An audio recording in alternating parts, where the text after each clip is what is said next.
Penvision TV presents. আমাদের বাংলাদেশে কিছু এলাকায় কিছু মানুষ সৌদি আরবের সাথে মিল রেখে সিয়াম শুরু করে এবং তাদের সাথে ঈদ উদযাপন করে। জি, তো এই বিষয়টা নিয়ে একটা বিতর্ক চলছে এবং এই বিষয়টা যদি ওয়ার্ল্ড ওয়াইড মুসলিম উম্মাহ বা স্কলার যারা রয়েছেন তারা যদি একমত হতে পারেন তাহলে সারা পৃথিবীতে এখন যেটা আধুনিক সময়, জি, টেকনোলজির সময়, এখন আমরা একদিনেই রোজা পালন এবং ঈদ উদযাপন করতে পারি কিনা, এটি হচ্ছে এক। যদি মানে আর একটু সাথে জানার যদি তা হয় তাহলে আমরা লাইলাতুল কদরের যে রাত এটাও কিন্তু আলাদা হয়ে যাচ্ছে। সেক্ষেত্রে আসলে এই বিধানটা কি হবে? জি, একটু জি, জি, জি, প্রিয় ভাই, আপনি অত্যন্ত জীবন ঘনিষ্ঠ প্রশ্ন করেছেন। শুনতে থাকুন, আমরা জবাব দিচ্ছি। মোহতারাম যে ভাই যেটা বলেছেন যে আসলে আল্লাহ রাসূল যেহেতু আমাদের দেশে যেটা হয়, আমি চার প্রশ্নটা বুঝেছি ভাইয়ের, জি, আমি উত্তরটা জি, শুরু করি। মুস্তান, জি, যে ভাই প্রশ্ন করেছেন যে আমাদের দেশের কতিপয় অঞ্চলে বা কিছু মুসলিময় মানুষ সৌদি আরবের সাথে মানে অনুসরণ করে সিয়াম পালন করে, ঈদ পালন করে। জি, এখন বাংলাদেশের মানুষ যদি একমত হয় তাহলে এই কাজটি অলওয়াইজ একদিনে করার সুযোগ আছে কিনা। জি, কিছু ওলামায়ে কেরামের পক্ষেও বলছেন। প্রথমত আমি প্রশ্নটাকে দুই ভাগে ভাগ করে উত্তর দিতে চাই, আর দ্বিতীয়ত লাইলাতুল কদর সম্পর্কে একটা প্রশ্ন করেছেন।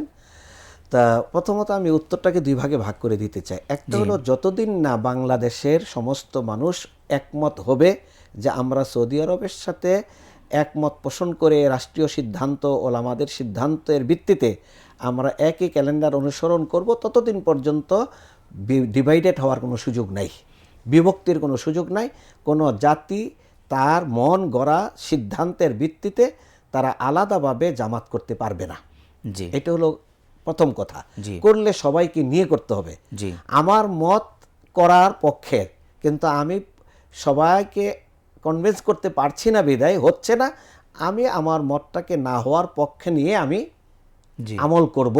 জি, এটা হলো উম্মার ঐক্যের দাবি, এটাই দাবি। জি, এর বাহিরে গিয়ে আমরা ভিন্নতার মাধ্যমে কিছু মানুষ বিচ্ছিন্নভাবে সারা শহরের মানুষ, আমি গতবারও শুনেছি যে উত্তরা একটা জামাত হয়, মোহাম্মদপুরে একটা জামাত হয়, এমন একটা দুইটা জামাতের মাধ্যমে তারা আলাদাভাবে ঈদের সালাত আদায় করে এবং বলে যে ঈদের দিন রোজা রাখা কিভাবে আমাদের জন্য হালাল হতে পারে, হারাম কাজ তো আমরা করতে পারি না, এটা তাদের যুক্তি। জি, এবং এই যুক্তিটা তারা নিয়ে আসে সায়েন্স থেকে। এটা মনে রাখতে হবে আপনাকে, ইসলাম চলে দলিল দিয়ে, সায়েন্স দিয়ে নয়। জি, সায়েন্স দিয়ে ইসলাম চলে না, ইসলাম চলে দলিল দিয়ে। এবং এই মতের পক্ষে যারা কথা বলছে তারা ম্যাক্সিমাম হলো সায়েন্টিস্টরাই কথা বলতেছে। এটার পক্ষে ওই যে চাঁদের কখন ক্ষয় হয়ে যাবে আবার কখন উদিত হবে, বর্তমান যেমন একটা আলোচনা চলছে যে সৌদি আরবে এবার 29 তারিখে চাঁদ দেখার সম্ভাবনা নাই, চাঁদটা যখন তৈরি হবে তখন এটাকে দেখার মতো সুযোগ অবস্থায় সে আসবে না।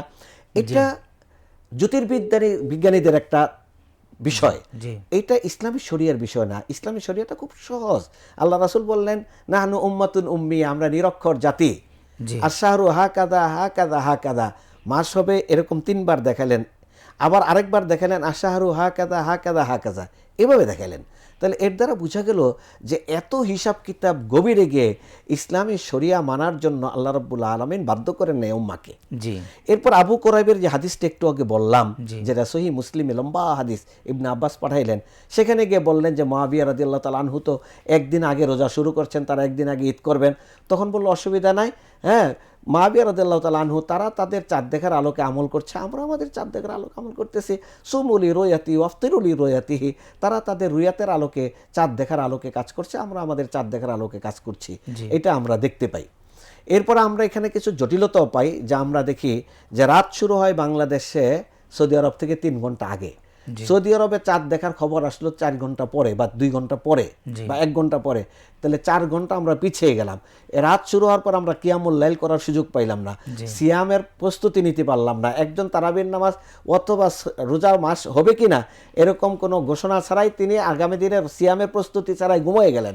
তাহলে তিনি পরের দিন রোজা ভঙ্গ করে নাস্তাও খেয়ে ফেললেন, পরে শুনলেন যে চাঁদ দেখা গেছে সৌদি আরবে। তাহলে এটা ফিতনা, একটা বিশাল ফাসাদ সৃষ্টি হয়ে যাবে। আমরা যেহেতু একটা ভৌগোলিক এরিয়ায় অবস্থান করছি, আমাদের একটা দেশ আছে, একটা প্রশাসন আছে, একটা ইসলামিক বোর্ড বা ফাউন্ডেশন আছে, যার আলোকে আমরা ইসলামিক চাঁদ দেখাগুলো এবং এইগুলোকে আমরা অনুসরণ করে থাকি। আমাদের ইসলামিক ফাউন্ডেশন যদি কোনো সময় ঐক্যমত্যের ভিত্তিতে এই সিদ্ধান্তে উপনীত হয়, সরকারও যদি এই ক্ষেত্রে একমত পোষণ করে, দেশের স্কলাররা যদি এর সাথে একমত পোষণ করে যে আমরা একসাথে সৌদি আরবের সাথে ক্যালেন্ডার অনুসরণ করব, তাহলে সেই ক্ষেত্রে বাধা থাকবে না। কিন্তু অনুসরণের আগ পর্যন্ত কেউ বিচ্ছিন্ন হতে পারবে না। জি, এটা হলো আমার মহতারাম, জি। মূল কথা, যে এটা ইসলাম চায় না যে অনুসরণের আগ পর্যন্ত আমরা আলাদাভাবে বিচ্ছিন্নভাবে কাজটা শুরু করে দেব, এটার সুযোগ নেই। এখন আপনার কথা হলো, আপনি বলতে পারেন যে ঈদের দিন কিভাবে রোজা রাখবো। ঈদের দিন নয়, সুমুলি রুয়াতি অফতুলি রুয়াতি, এটা তাদের ঈদের দিন, আমাদের ঈদের দিন পরে না। এখন ভিন্নতা কিভাবে হতে পারে? লাইলাতুল কদর তো একটাই। হ্যাঁ, আজকে জোর রাত সৌদি আরবে, আমাদের দেশে বেজোর, আর সৌদি আরবে বেজোর, আমাদের জোর, তাহলে কিভাবে হতে পারে? এই কিয়াস আমার আপনার করা দরকার নাই। আমাদেরকে আল্লাহ রাব্বুল আলামিন, আল্লাহ রাসূল বেশি বুদ্ধি বা পণ্ডিতি খাটানোর জন্য নিষেধ করেছেন এবং বলেছেন যে আল কাইয়িসু মান দানা নাফসাহু ওয়া আমিলা লিমা বাদাল মাউত। বুদ্ধিমান সেই ব্যক্তি যে নিজেকে তুচ্ছ জ্ঞান করবে এবং মৃত্যু পরবর্তী জীবনের জন্য আমল করে যাবে। আমি তুচ্ছ জ্ঞান করব, আমি অনেক জানি, পণ্ডিত, বহু জানতা, এটা করতে হবে, সেটা করতে হবে, চাঁদ তখন উঠিতে হবে, এখন ক্ষয় হয়েছে, এই পণ্ডিতি কথার কথা এখানে আমাকে শরিয়া বলে নাই। আমাকে এখানে বলেছে যে তুমি আমল করে যাও, বাকি পরবর্তী মৃত্যু পরবর্তী জীবনের জন্য তুমি আমল করা যাও। এটা আমরা বলতে পারি সব কিছুর বিধান আমাদের চিন্তার সাথে মিল নাও হতে পারে, আমাদের বোধগম্য নাও হতে পারে। এই জন্য মুতাশাবিহাত আছে ইসলামে, যেগুলো সবার বুঝার ক্ষমতার মধ্যে নেই। এই মুতাশাবিহাতটা আমরা বলতে পারি যে লাইলাতুল কদরের ক্ষেত্রে। 2 নম্বর হলো লাইলাতুল কদর যে বেজর রজনীতে হবে এরকম কোনো গ্যারান্টি কোথাও পাওয়া গেছে?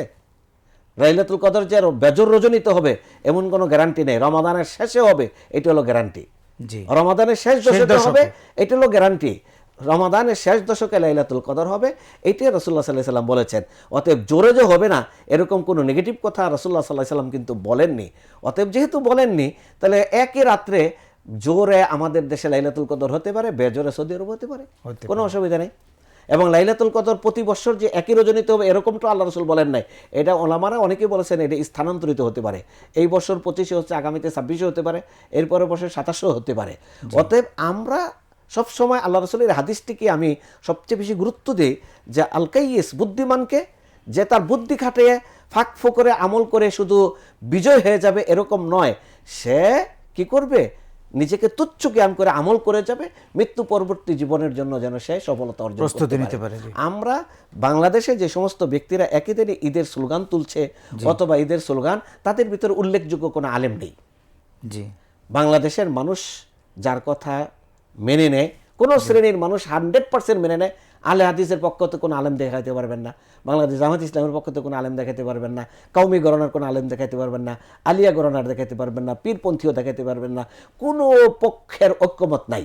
এখানে দল ছোটা কোনো ব্যক্তি একত্রিত হয়ে তারা ম্যাক্সিমামে হলেন মানে বাংলা থেকে ট্রান্সলেশন করে চটি বই পড়ে তারা বুদ্ধিজীবী হয়েছেন, এমন ব্যক্তিরাই এখানে একত্রিত হয়েছেন। এটা আমার কাছে প্রতীয়মান হয়।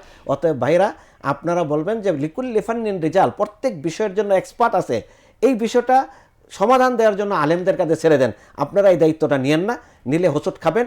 গাড়ির ড্রাইভারের হাতে যদি ড্রাইভিং স্টিয়ারিং না দেন, তাহলে সেখানে দুর্ঘটনা ঘটবে। এইখানে স্টিয়ারিং পাওয়ার দিয়েছেন আল্লাহ রাব্বুল আলামিন আলেম ওলামাদেরকে। আপনারা আলেম ওলামাদের উপরে বিষয়টা ছেড়ে দেন। আলেম ওলামারা যদি এখানে ভুল সিদ্ধান্ত দেয়, তারপরেও এটা সঠিক, কারণ আল্লাহ রাসূল বলছেন আমার উম্মাহ ভুলের উপর ঐক্যমত পোষণ করতে পারে না।